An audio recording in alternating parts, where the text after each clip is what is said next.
All right, guys, now that the wheels are finally in and on the car, we can actually get started on the front end with the 5-lug conversion as well as the brake upgrades. We're going to do a big brake up kit from the TL Type S. So let's get started on that. I already did the passenger side, knuckle and conversion and brakes and all that, just to see what I was getting myself into. And now, as we do the driver's side, I can take you guys along and show you the how-to of it. All right, so the first Gen CRV knuckles will swap into the Civic. And obviously you see that they are already the 5-lug. I picked these up on eBay. I bought them separately. This one looked exactly like this one, all banged up, but I cleaned this one, put on new parts. I'll go over how to get this all apart, get it cleaned up, and start putting on our new parts into this knuckle. All right, so first thing we're gonna do is get this hub and bearing out, and we'll actually hit it from the back. Hey, yo! We'll hit the hub out first, and then we'll press out the bearing. The trick for hitting out the hub is to put it on a 5-gallon bucket facing downwards and just smack it out with the hammer.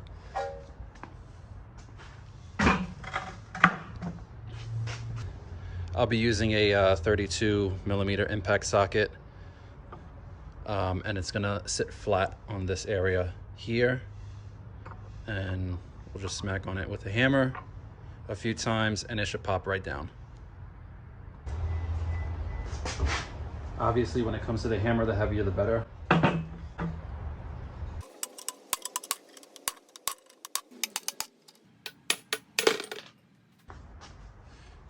Okay, so that's out. Now we can take off this dust shield, which might be an issue because these look all rusted. The existing hub will get tossed. That's done.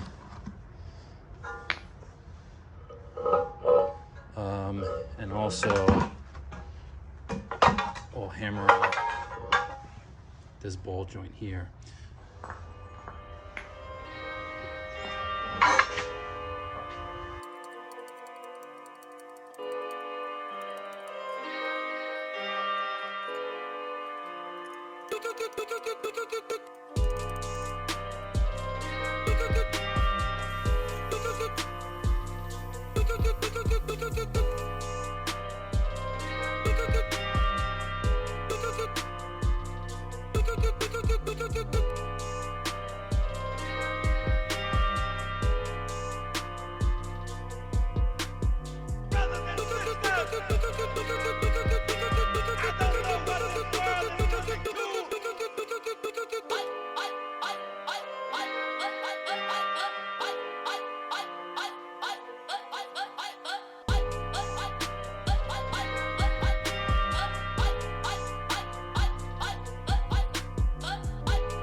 All right, so about an hour and a half later, finally got this damn C-clip out. I broke out all the secret weapons.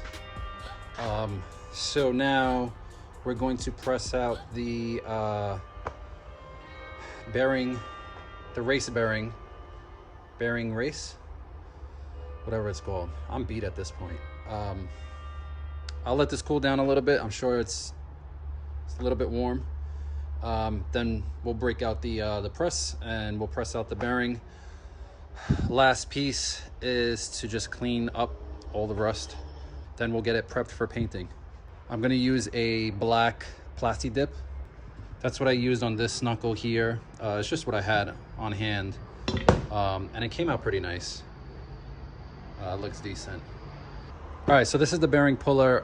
You could actually order these on Amazon for about maybe 60 bucks.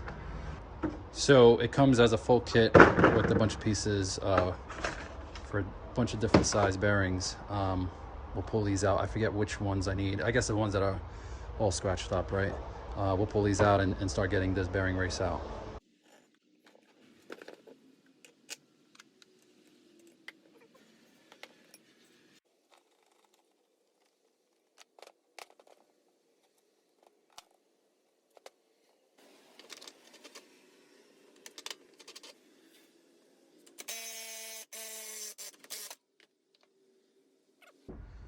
Okay guys, so we're all done with this knuckle. I just took off a lot of the rust with one of these in my drill.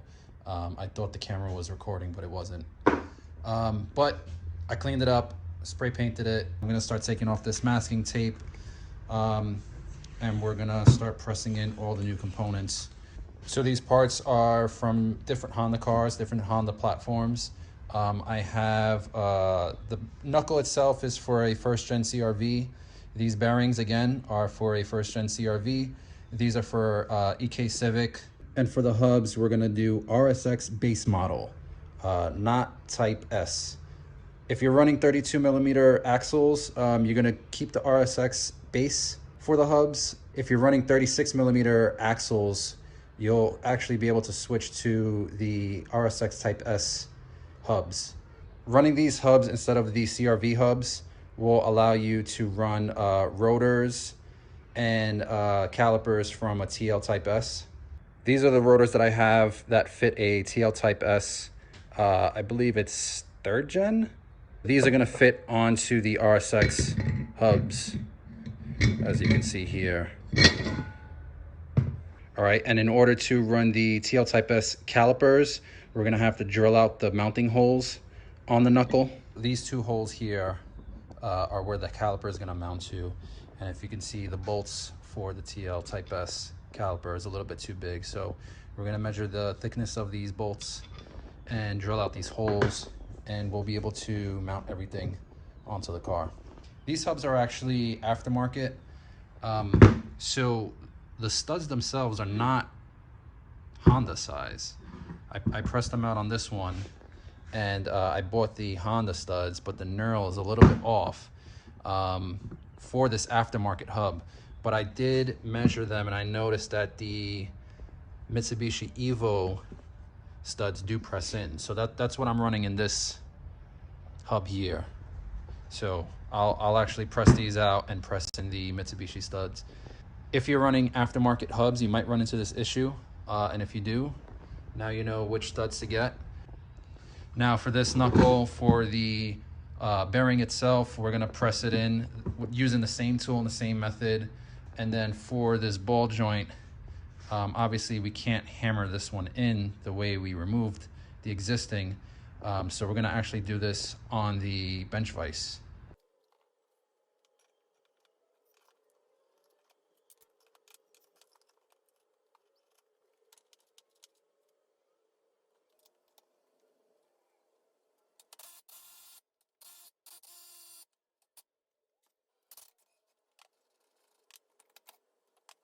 All right, so you're gonna know if the bearing is fully seated in the knuckle when you have this groove where the C clip lives. If that groove is exposed and you can get the C clip in, then you know that the bearing is fully pressed in all the way. So I ordered a new replacement C clip. It should be in maybe tomorrow, and we'll throw that in. In the meantime, I'm not gonna press in the hubs yet because I'd rather just get the C clip in first, but we can actually press in the ball joint on the bottom. So this ball joint is pressed in from the top down, and once this is fully pressed in, this C-clip will be retaining it and going on this side to kind of keep the ball joint in place. And these threads will also carry a cotter pin with this castle nut. So let's get started on pressing this into the knuckle. I made this tool in the lathe, and also I notched this out on the mill. And this is gonna slip on here, so I could put this whole assembly into the bench vise and kind of just press it in. This window just kind of lets you see when it's fully pressed in.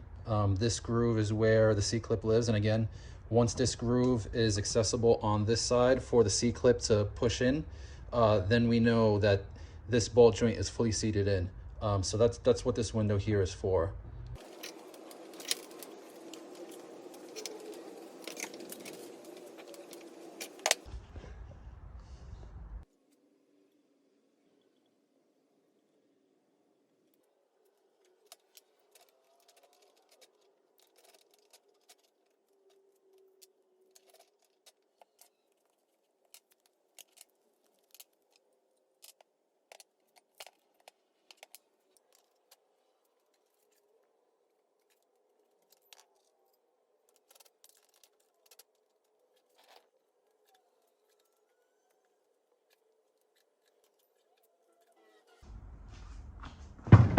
All right, so it's a new day. Snap ring is in. We're gonna throw this on, and then we'll be able to press in the hub with the new extended lug studs.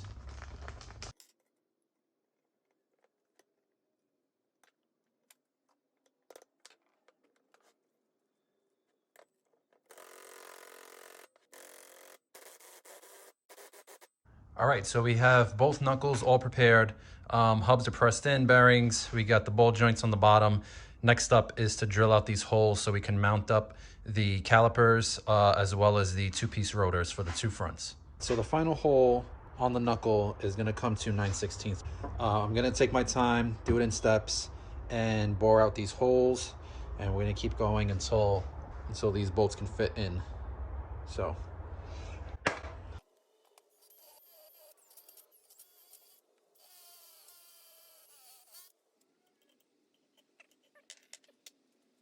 So in order for the rotors to fit right in the middle of where the caliper is going to sit, I'm going to have to space out the rotor a bit.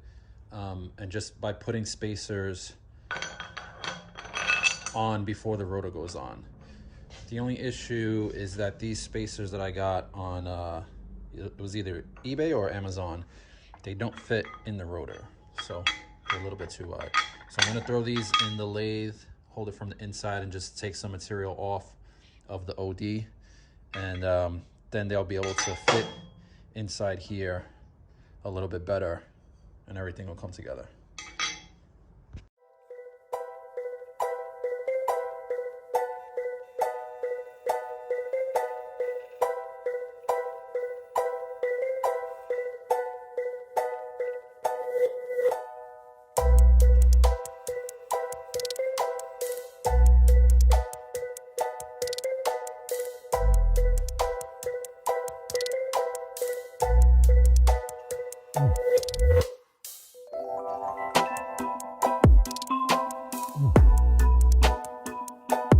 All right, moment of truth.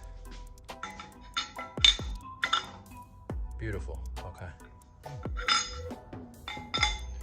And now for the next one.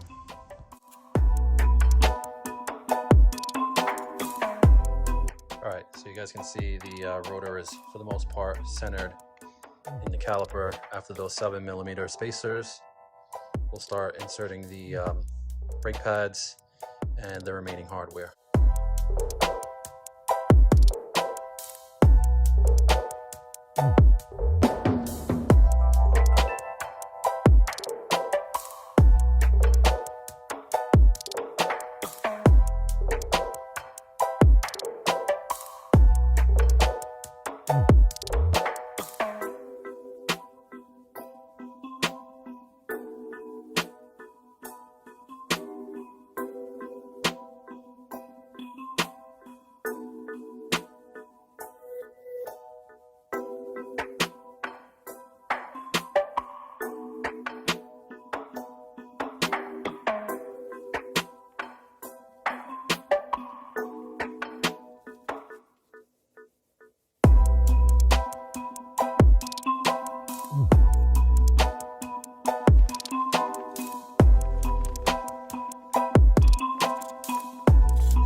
So all the work that I put into the spindle, I go to finally install in the car, and the camera cuts off. So, all right, spindle's in.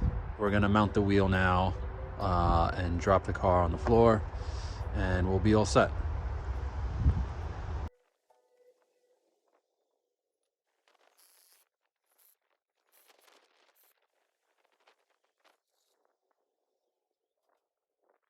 And we finally have everything together. 17s in the front, 16s in the rear. 17s look a little big and they're poking a little bit too much, but I do have a fix for that. I just got in these wide body fenders from Toge Factory Works, I believe their name is. They're 2 inches wide, or 50mm, and they tuck the fronts beautifully. Fitment is a little bit off, but I'm really excited to run these. I think it kind of completes the look for the front end, and especially with the 17s. As I work on the passenger side fitment for the fender, once I'm done, I'll take this fender off, put the driver's side wide body fender on, and everything will be complete. I think the front needs to be lowered a bit, but that'll be for another video. Stay tuned for the big brake kit that's going in the rear. And we have some interior goodies going in as well. So thanks for watching.